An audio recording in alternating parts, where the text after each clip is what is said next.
Welcome to Voice Rising with Kara Johnstad. Enjoy weekly conversations with leading luminaries, pioneering visionaries, singers, poets, musicians, and sound healers as we explore the profound role our voice plays on the path to self-realization and global enlightenment. The internationally acclaimed singer, composer, author, healer, recording artist, voice expert, creator of Voice Your Essence, and founder of the School of Voice, Kara Johnstad uses her extraordinary spiritual gifts to empower others. Everything in this world vibrates. Everything has a frequency. A pioneer in the field of voice work and transformational songwriting. Her breakthrough methods are helping thousands of people worldwide fine-tune their body-mind-spirit system and unlock the energetic frequencies of limitless creativity, health, and abundance. Share your voice, ask your questions, join in the conversation. Receive life-changing, positive transformation and rise together to create a sound world. And here's your host, Kara Johnstad. Hello, everybody. Welcome to the Voice Rising Show. Today, we have with us the author of Free Your Voice, Heal Your Life, Michele Averard. Michele is a renowned singer-songwriter, a founding member of both the Spanish and International Associations of Sound Therapy, and the co-director of these prestigious organizations. She has a deep passion for the healing power of sound, especially the human voice. Michele has been at the forefront of sound therapy for decades. Since 1994, she's been sharing her wisdom through courses, trainings, and conferences on the transformative potential of sound. Alongside her husband, Nestor Kornblum, she's produced over a dozen CDs of healing music that have touched the hearts and souls of listeners worldwide. Her expertise has earned her recognition across the globe, from television and radio interviews to articles in magazines and publications. She's conducted choirs and continues to enchant audiences with her live concerts. And if that's not enough, Michele has embarked on a profound journey with sounding the sacred feminine, a unique sound quest tailored for women, and she has nurtured, together with her family, the vision of the Dome Center in a beautiful part of Spain, and it's been there since 1997. So join us as we follow with this beautiful talk and learn more about the incredible world of sound therapy, the sacred feminine, and the healing power of vocal harmonics. Welcome, Michele, to Voice Rising. Thank you, Kara. Thank you so much. That was a beautiful, wonderful introduction. Yeah, welcome to the show. Congratulations on all the programs that you are creating for our world in a time of great unrest. You and your beautiful family are literally guiding people from all over the globe as to how we can deeply anchor and contribute to create a sound world, a world where we have the power to shift harm to harmony by consciously using the gift that we have right centered in our bodies, right, through the core, which is our voice and vibrational healing. So you're the author of this wonderful book, Free Your Voice, Heal Your Life. And I can only assume that this book was written after many, many years of teaching. What drew you, well, I guess, first of all, what drew you to voice work, and then what drew you to finally put all this knowledge into a book format, which is hard, right? Because you need to inspire the people to think in terms of vibration and singing while reading your voice. Well, I think, Kara, that there was just no other thing in life that I wanted to do. There wasn't an option for me. Because at a very, very young age, I must have been about 4 or 5 years old, I lived in a beautiful, beautiful countryside in England. And I had this privileged environment so that I could connect with nature around. And in that environment, I think it was just a supportive space to remember myself, or remember that I'm part of all creation, that we are all part of all creation. And singing and sounding and expressing myself was very, very easy, because I didn't have any brothers and sisters to tell me to shut up. And my parents, were performers. My father was an actor, my mother was a singer. In those days, you had to be actually everything. It was more like a variety show. Exactly. And so you can't just be a singer. You had to be a dancer and an actress as well. So they were like full on, performers. And I was almost born on stage, literally. And so I had a very eccentric childhood, and a very extraordinary one, where I was actually allowed to be on my own a lot and just express myself to whoever. And as there wasn't anybody to answer back, only the animals and the beautiful nature, then I was allowed to expand my voice and my wings. Exactly. And that's it, really. Yes, I wrote this book, but I actually wrote it because I was fed up waiting for Nestor to write. And that's the truth, Kara. That's the truth. And I think if there's anybody out there, that's listening, that is a woman that has a beautiful, wonderful man in their life, but still needs a kick up the bottom sometimes, or a push, then you know what I mean. So after years and years of waiting for this sound, healing sounds book to come out, and still am, by the way, I thought, okay, I'm going to write. I can't. You're gonna inspire him or beat him to it, right? Well, that's what I thought, but that didn't happen.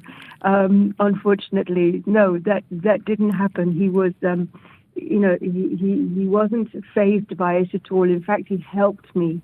God bless him. He helped me so much with the editing and everything. But before I get there, I just wanted to answer that first question of yours, and that is, so I must have started at 4 or 5 years old, because that was the time where I was, although my parents were wonderful and fabulously eccentric people, they had a cat and dog relationship, but on the bad side. And they were constantly yelling at each other and throwing things around, which wasn't so great, because my father used to pick up cowboy and Indian things on his trips to Florida every year. And so there was a lot of real ammunition being thrown around. And as a child, I had to survive them. So that's what I would do. I would go out into the countryside. I would go out into the beautiful fields, and I would be for sure pursued by all the animals that we had. And we had a lot. We even had a monkey with just one arm. Because, like Pippi Langstocking. Eccentric beyond. My father would dress up as a cowboy on the weekends. He loved John Wayne, and he had sawn-off shotguns even. And he'd be there in front of those, upstart English with their red blazers. When they would come, they would gallop across our fields, chasing the fox, and he would have the fox in the stables. He'd be hiding the fox in the stables, and then he would go out there, and with his great John Wayne accent, he would go, "Get the," I can't say the words, so I won't, "off from my field, or I'll shoot you." Yeah. And anyway, he was absolutely fabulous in what he did. But of course, life between, living with two artists in the house was not easy. So this is what I would do, Kara. This is how I found this escape. Basically, I would go out there and I would just express myself, and I would sing, and I wouldn't be singing because there was no real melody, there was no real words to it. It was more like toning. Many years later, when I became a sound therapist, I realized what I was doing. I was actually toning.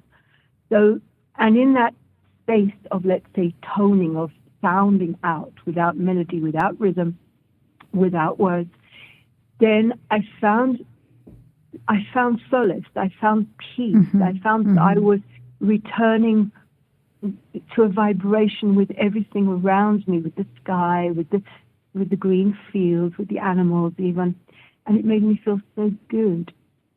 So I guess I started then. Yeah. You make me smile because a lot of people don't know I come from a long tradition of vaudeville performers, and oh my goodness, there's many stories of when. Sorry, I just swallowed water. But there's many stories of when the kids, that they had these big tent theaters, and this was already in 1890s. I mean, you imagine, without the trucks and everything, and they would put on shows every night, and they had all these costumes. So when the kids were getting bullied, the father would say, "Bring him home, bring home that child and who's bothering you," and then he'd meet them at the door with a huge lion costume and go, "Rawr!" And the kids would run away, and all these stories of growing up. And my mother was a classical pianist, and so the people that grow up with artists, I like you said, it's there's two sides of that coin, right? The one side is that we. I also came from theater and singing and tap dancing and monologues and jazz and swing and, all this stuff. And at the same time, of course, it's a lot of roles being played out. If, like you said, the drama was then at home, right? At times. Absolutely. And, and so you really... I think our paths in many ways are similar, because then we grew up on a big farm. Yeah, and I remember listening to the wind howling, and I remember imitating the cat's meow, and I remember, speaking with the cows, and we did not have a monkey, so we did not have a monkey in America, but we did do a lot of monkey business, So. Absolutely. You have donkeys. Oh my God. We had donkeys, and we had goats and chickens, and all this kind of all these sounds that and I think that these sounds that I, at least, and I'm sure you were too, the sound of the wind and the sound of the rain and the sense of the peace, like you say, around us. This actually, I think it does create a big voice, because the more we can play with our voices, with these different sounds that many people judge as being odd or weird or wacky or zany, it creates different muscle movements in our throat, and our throat learns to trust to trust those sounds, right? The sound of a wolf howling, or a sheep, or whatever. Yeah, it's true, because you're right. I've actually never thought about that before, but you're right. Our sound environment, our soundscape, was tremendously rich with these natural sounds. Yeah, and it's never been difficult for me to express myself, really. But there's other things that come on board for me, and that is the fact that my mother was also very, she wasn't religious. Neither of them were religious at all. But there was always this heightened sense of superstition. Mm-hmm.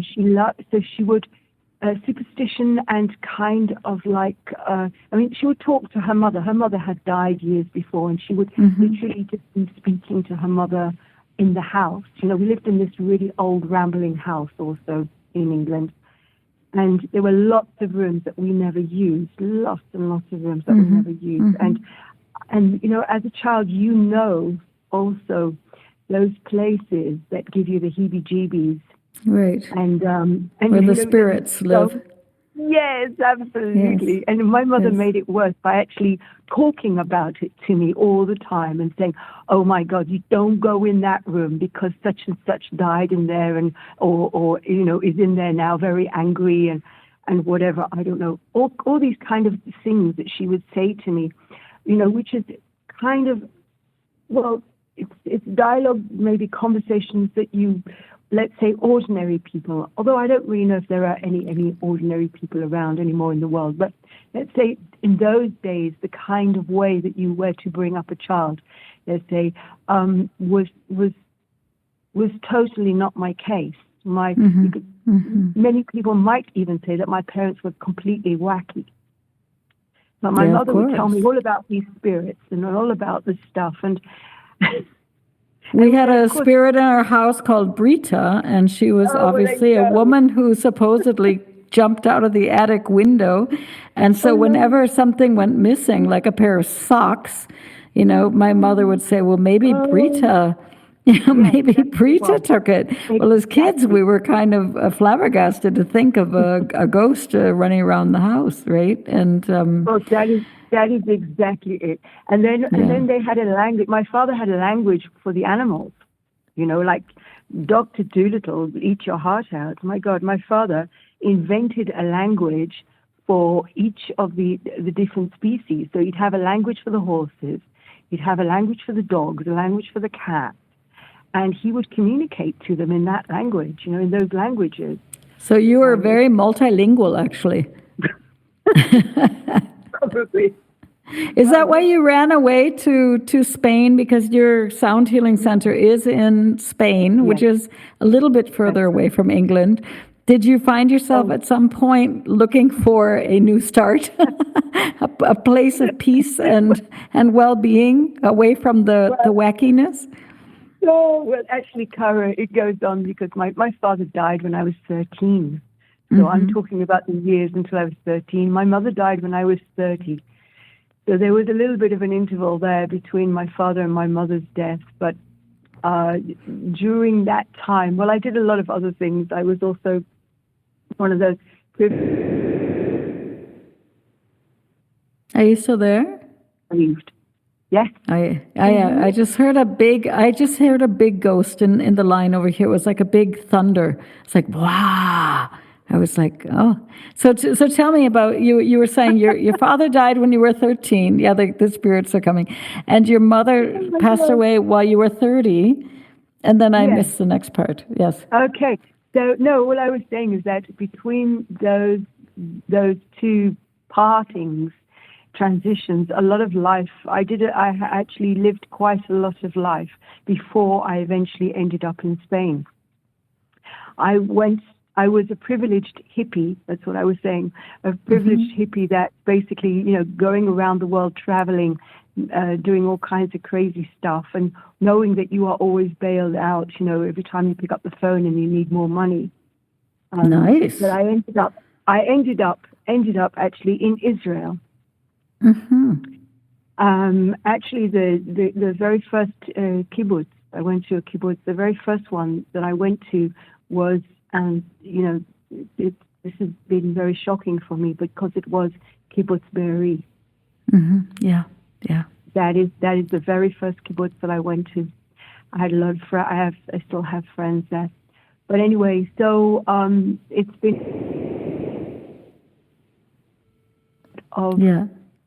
the forming of your life, the reason that you do what you do is because you have passed through the energy of those places. It's been pretty strong. Anyway, so after Israel, I actually met my first husband in Israel, and we traveled to Spain. And this is how we ended up.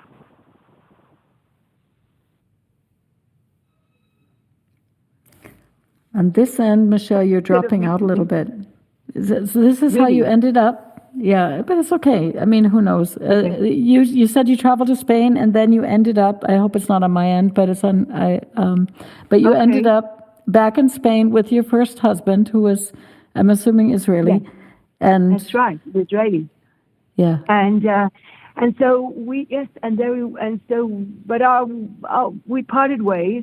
And then a few years later, I met Nestor, Yes, But for those you said in the beginning, let me just get the listeners in on the secret. Nestor Kornblum is Michelle's husband, and they have a different last name. So Nestor Kornblum, and he's actually a very well-known also overtone singer. So we keep on saying Nestor, but maybe we give him a last name so people can find him. Nestor Kornblum, and they run the Dome.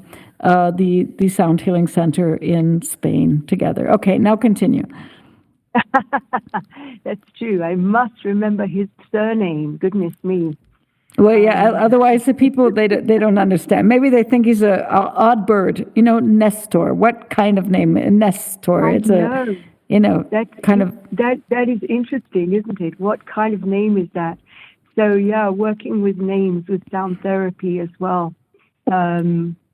You do this as a practice. You use, what is it like when somebody sounds and resounds and hears the reflection of their own name? You do it as a kind of a practice or an exercise. What has been your experience when people start to tone and sing their name? Well, Kara, everything that I wrote in that book and everything I've been doing with sound therapy is because of how I needed to heal myself.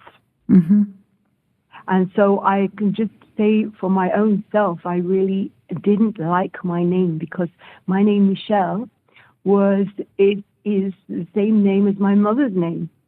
And when she used to introduce me, she would introduce me as, I'm Michele number 1 and this is Michele number 2.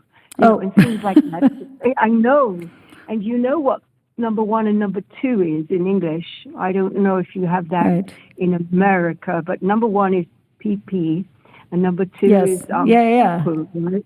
Yeah, exactly. And when you're sitting in the classroom and I mean you shouldn't have to put up which finger anyway, but you end up putting up the first finger or the 2 fingers, and then the teacher is supposed to know that you are able to go out and go to the restroom, right? That is so embarrassing. I don't know, but it was very much like that because, the English they were very prude about a lot of words and a lot of things. And so I think it came from that more than anything. But yes, my name was difficult, uncomfortable for me, apart from the fact of how she used to present me to the outside world. It was difficult. And then one day, I must have been about 9 or 10, and I said to her, "Mommy, why did you call me the same as yourself?" As you. And she said, "Yeah, as you." And she said to upset your father, so that he would have. Yes, lovely, hey. So that he would have.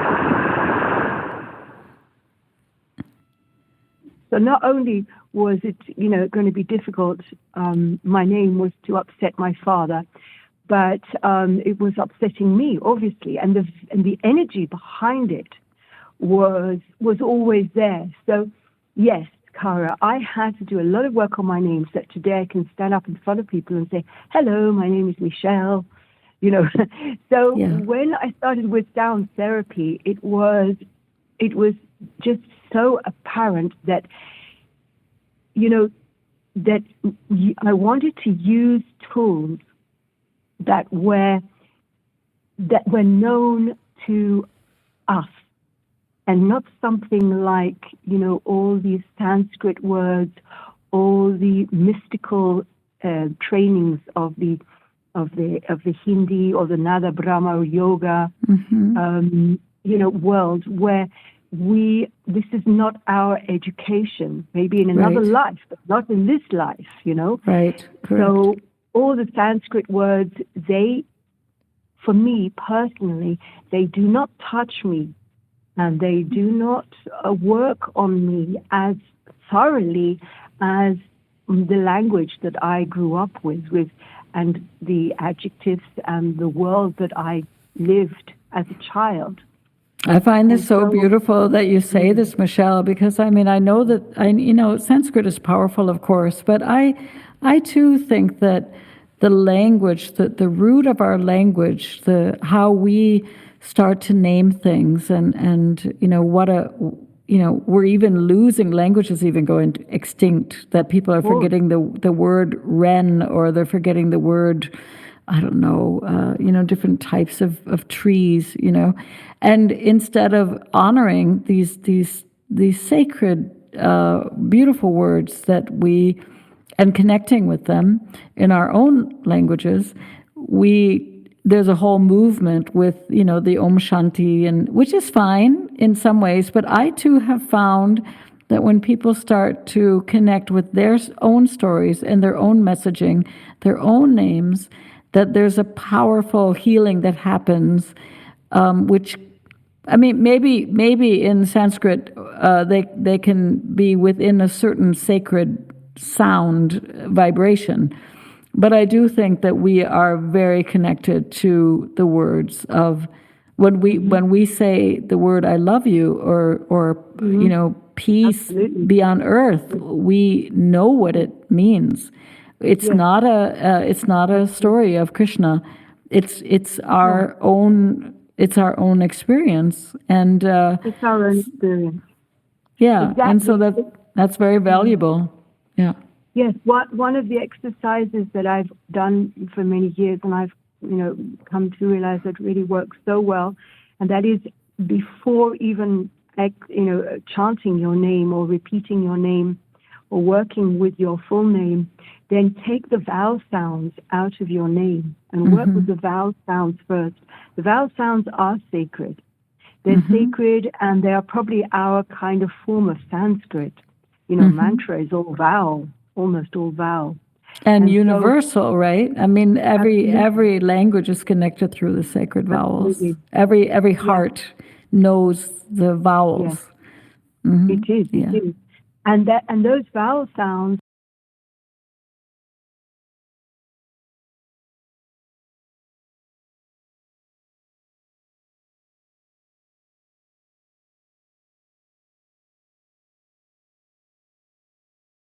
things that create the overtones. Right. So basically, we have this kind of code that is always there, that is within our name. And I believe, and when I get people to work with, when I invite people to work with the vowel sounds of their name, then that is definitely, there is a work there. There is definitely a clearing, a cleaning, a healing, if you wish to call it that. But it is on that vibration that is maybe from a previous life, or it's another vibration.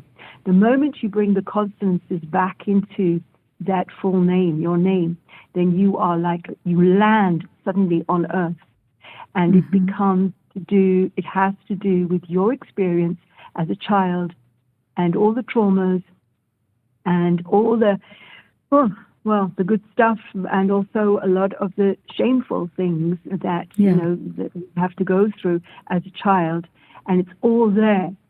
So your name has this, when you bring the consonances back into your name, it has this real experience of the now, and so you still have mantra in your name with the vowel sounds, but when you pronounce your name with the consonances, then you are coming back to reality, of your experience since you're a child. And those are the traumas that can be addressed and released. Beautiful. And really, your name is probably one of the most important and powerful of all sounds that will affect you. Absolutely. Michele, we're gonna hold on to this thought, because I want to ask you a question after the break about your name. But we're gonna take a short break for our sponsors, and then we're gonna be back in just a few moments with more about sound healing and our names, and with Michele Averard.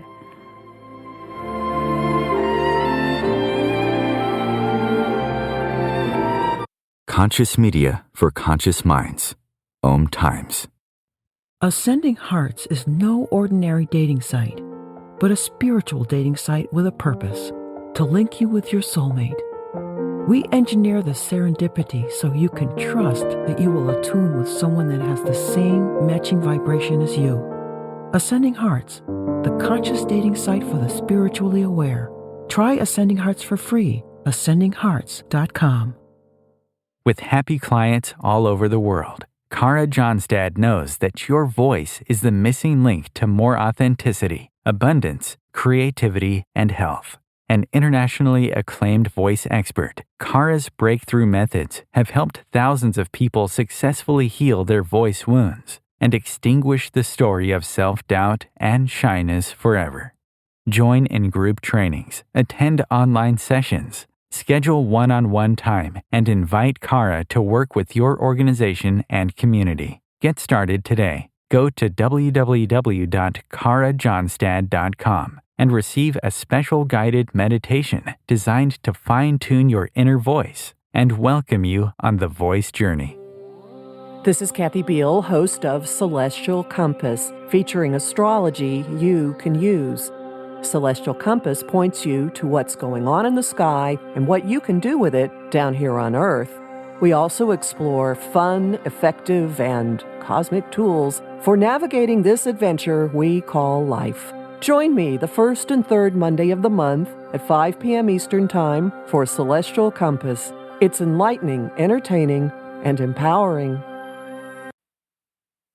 Host your show on IOM FM, the radio network of Om Times Media, one of the more recognized brand names in the conscious community, and is backed by the extensive marketing reach of Om Times. Hosting a show on IOM FM immediately connects you with our extensive dedicated community. You came across someone struggling with hunger. How would you recognize them? Would you notice an 8-year-old girl who's not excited for summer break because she may not be having lunch again until September? Or a war veteran who's having a hard time landing a job and getting back on his feet? I am the 1 in 8 Americans who struggle with hunger. I am hunger in America. Hunger can be hard to recognize. Learn why at IamHungerInAmerica.org. Brought to you by Feeding America and the Ad Council. Welcome back to the Voice Rising Show. We're here with Michele Averard, delving into the remarkable healing journey through sound therapy and voice, and we are immensely grateful for your continued support. I want to remind you to subscribe, leave your valuable comments, and share your thoughts on your favorite streaming platforms such as Apple or Spotify, YouTube, anywhere that you love to listen to the Om Times radio shows. Your feedback fuels our mission to spread the power of voice and sound for healing and transformation. So welcome back, Michele. I want to ask you this kind of crazy question because voice names, I guess we were talking about names, it has so much to do with our identity. And so often, whether, especially women get married or children get adopted, or we also at times take on spiritual names, or as artists, we even take on an artist name that might be different than our own legal name. And I myself have been in this situation a couple of times where I somehow felt schizophrenic because I suddenly had my spiritual name, and then I had a stage name for a time, and then I had and at some point I went right back to my name, my legal name of birth, because I felt like I need to land, like you said, I need to arrive at the vibration that I was given at birth. And what is your experience when you work with people? Not everybody has the same name throughout their life. No, absolutely, Kara. I mean, you know this because you work with the voice, and I'm sure that working with the name with people is one of your tools that you use. Mm-hmm. And so, it's amazing. It's like, as I said, it's probably the most powerful exercise anyone can do with their voice, and that is, especially if they're looking at themselves in the mirror, and trying not to judge themselves or if they have any feeling of shame at all, just by saying their name out loud is going to be shattering for them. Many people cry, many people laugh, the important thing is that people feel something.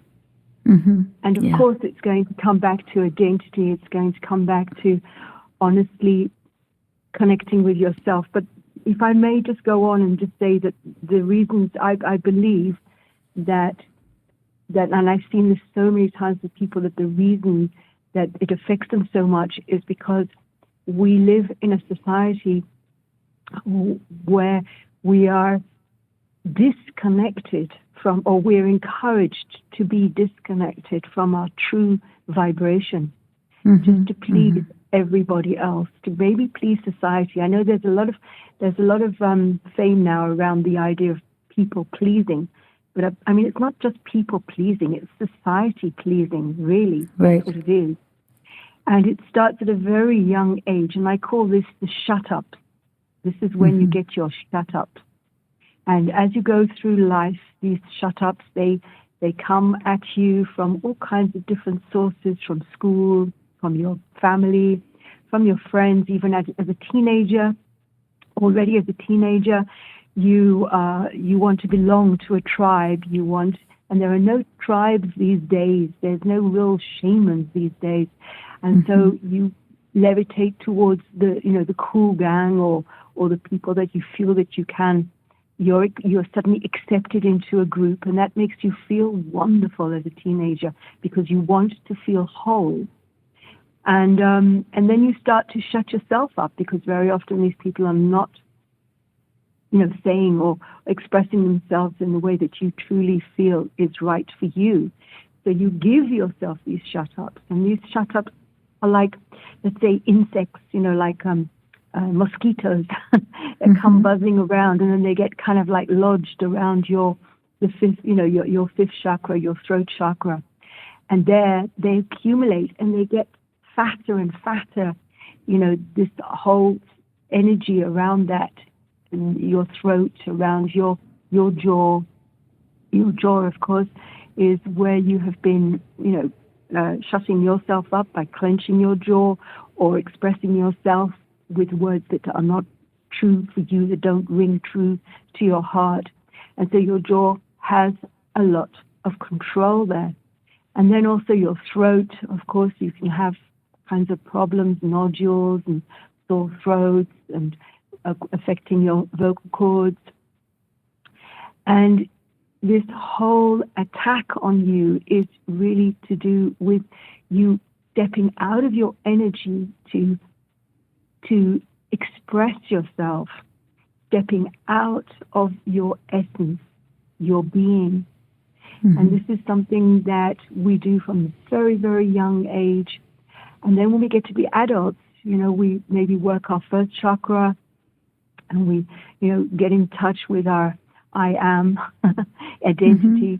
Maybe we dabble a bit with our second chakra, with our tantra, or with our, sexuality, learning about ourselves and our sexuality. And then we go to our third chakra where we have this feeling of like, yes, I can do this, action. And then we go to the heart, and maybe you're sitting in a mantra circle, singing Om, and it's all very beautiful and blissful, and your heart chakra is open, open, open. And then, Kara, and I'm sure you'll agree with me, we do this quantum leap straight from the heart chakra with all these other chakras, working and open and all this stuff. You're starting to reconnect again with your essence. Suddenly from the heart chakra, we do this quantum leap. We totally bypass the throat and our communication center and our voice, and we go straight to our third eye. And suddenly we want to heal the world. We want to be therapists. We want to open centers. We want to, of course, share what we have just discovered. And so we go out there and we continue our path. And of course, we come to the point where we want to open our center, or we want to start our therapies, and we believe that, wow, now I feel like I'm a really conscious person. I have good grounding. I have good knowledge of myself. I really feel that I am me. And then we start to speak, and we start to communicate. And our words, again, fall flat. People, again, do not understand us. Again, we have to scream to get for people to listen to us. The problem with communication just keeps coming. And especially as I'm sure you agree, in confrontation, Nobody likes likes confrontation. And when when you've got that confrontation, you need to express yourself to that person that you feel has really disrespected you. Your first chakra is going, yes, come on, let's do this, respect, And the second chakra is saying, yeah, but let's do this with a bit of suave, with a bit of, a bit of sensuality here. And then your third chakra is going, yeah, but let's do it now. And then your heart is going, yeah, but come on, guys, let's do this with love. And then you've got that person right in front of you, and you've probably lost your legs at this point, because you've completely lost your grounding, and you're probably feeling all fuzzy all over, and you open your mouth, and it just goes bleh. It just comes out in such an ugly way. And then after 5 minutes, I guarantee that you are going to be apologizing for something that somebody else has disrespected you, for. It's crazy. And all of that, I believe, has to do with these shut-ups. And so when you have the opportunity to work with your name, you are really going to address these issues. What happens to your truthful and honest and authentic communication? What happened to that connection between the heart and the throat? What happened there? Yeah, or just the simple fact, I always tell my clients, the voice could have been nestled in your big toe or your elbow. There must be a reason that it's, that it is connecting. It is a connecting force, not only to ourselves, not only between the body and the mind. I mean, but between our inner worlds and the outer worlds. It's connecting also all beings. You and I are meeting today for the first time through our voices, right? And it's literally a pandemic. We all come with a big, strong, open voice, which can be whispered and can be in a full cry within a nanosecond. And yet, with time, I would say almost 95% of everybody that I meet, at least in countries like Germany that have quite a history of shut up, the people, if you say, sing happy, let's sing happy birthday for your friend or whatever. Oh, I can't sing. Oh, I can't. I can't speak in front of people. And they literally choose a life path based on a fear of standing in their authentic voice. They might become, I'm not saying that there aren't wonderful massage therapists or there are wonderful Reiki healers or wonderful accountants, but many people, they're terrified to speak their truth relaxed, in a relaxed, centered way, to be in the power of and the beauty of their own vibration, right? And if you think that everybody learns how to walk, and now imagine that 90% could no longer walk, we'd say, what's wrong? But everybody comes as songwriters and as singers and as meditators. Everybody comes connected to their creative life force and with a very open, playful voice. But almost, I would say, more than 90% lose this connection, right? Absolutely. I totally agree. And we lose that connection, and then, we're really disconnected from ourselves. And it's such a disempowerment, because once you can really align your voice with your thoughts, with your heart, right, and express that, in a grounded way through your communication, there is, it's just, you're just in peace. You're in peace with yourself. Yeah, and I would say too, people ask me, for me, this is our protective field, because once our throat chakra has integrated, like you spoke about, the first, second, third, fourth. We have many, many chakras in our body, but once we start integrating, and we're standing in this relaxed, vibrational, powerful field, we feel really, in many ways, very protected, because the voice, the thing that people, I think very few people understand, is that the voice is our guide and is a protective force. It protects people. When people start shutting down, it's normally out of a response that something is trying to protect the heart, or something is trying to belong so much that they're afraid, right? So that the voice will hold back to be able to belong or to be loved in a way. And let's jump though. This I have so many beautiful questions for you, and I have too many questions for this very short time. No, it's okay. So I think that I will have to simply invite you back again. That's how we do it, because I have questions on sound healing and resonance and overtone singing. But there's one thing that I would like to do that you just started, or maybe you didn't just start it, but you have a new program called Sounding the Sacred Feminine, and it's tailored for women. And there's a beautiful quote that I found from Elizabeth Eiler, who says, "Women have always cradled within their bodies secret mysteries of life, death, and rebirth, and the healing, grounding, and balancing powers of our mother in the earth. We have held these mysteries sacred within us as we would carry babies in our wombs." We also know that many, many women feel that their voice has not been heard, that they're not able to speak truthfully what they feel as people that have carried so much. I mean, every human being comes through a woman's body, What is special for you about working with women? What has attracted you towards expanding into this work with the sacred feminine and to support women to open their voices in a protected circle of feminine energy? Well, Kara, really, honestly, it was not a conscious decision. I think my whole life has never been really this conscious decision. It was just, it is because I am a woman. And when you're working with vibration, when you're working with sound, then it's going to take you to the places that are priority on your list to work out. And so for me, it was definitely being a woman.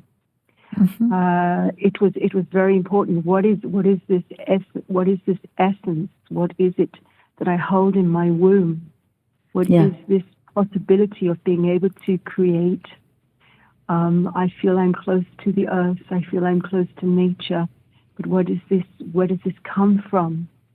I also have a mind that takes me away from that possibility and draws me into another world, and yet my heart and my womb are longing to reconnect again to something great that I know lies within me. And this has been a question, this is something that I have questioned all my life, what it is to be a woman, what is it to be a daughter? First I was a daughter. I've never been a sister, but I have been a daughter. At least in this lifetime, I haven't been a sister, although I am surrounded by beautiful women that I call my sisters, but blood sister, I have none. So it was, first of all, for me, what is it to be a daughter? And that, I had to really work through that one, big time. And then what is it to be a wife, a woman to a man, a partner to a man, whatever you wish to call yourself, to be there for a man. That was also and continues to be a big one in my life as well. And being a mother, what is it to be a mother? I have 3 children. I've birthed 3 children, and each of them are so individual, and they are my greatest masters. They are my greatest teachers. What is it to be a woman? What is it to be a mother? So all those questions, when I was going through those times in my life, those questions were always there, and as I was working with sound and vibration, and then very heavily into the world of sound healing, then it was just stirring up all those things in myself, and I realized, wow, it's to do with identity. It's to do with me choosing to be a woman this time, or whatever karmic path you wish you sign up to. But definitely, being a woman, what does it mean? What is that connection? What is that beautiful essence of the female vibration? And I'm interested with the goddesses and the deities and their wonderful, the fables, all the stories, the mystical stories behind these amazing, powerful, brilliant, beautiful, and sometimes totally unrespected women that have come before us. And what gifts are there? And when you tune into them with your, with singing, when you go into that beautiful meditative state of vibration, you can truly connect with your ancestors, your female lineage. You can connect with the women, the beautiful deities that came before us, that give us that give us the information and all the jewels that are there, all the gifts that are there for us to unlock the secrets of the voice of the womb. And so I thought, I need to do this. I've got to share this with other women. And of course, that's why, darling Kara, that's why I do it.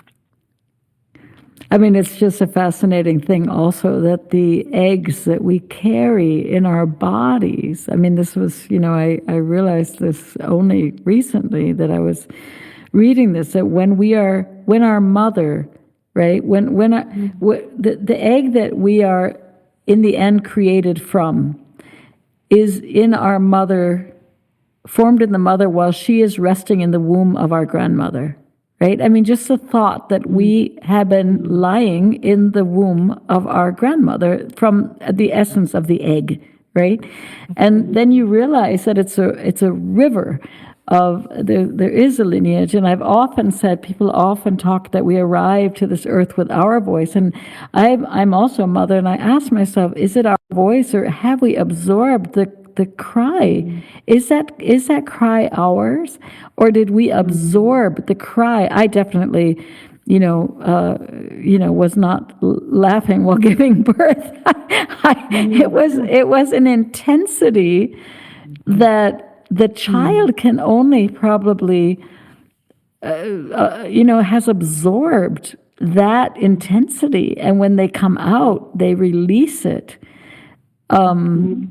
They release it, but that it's not the mother. And you hear this with families too. You hear the similar timbre, the similar tones. You can hear the mother or father tone inside the child. You hear this influence of the environment on us. The vibration.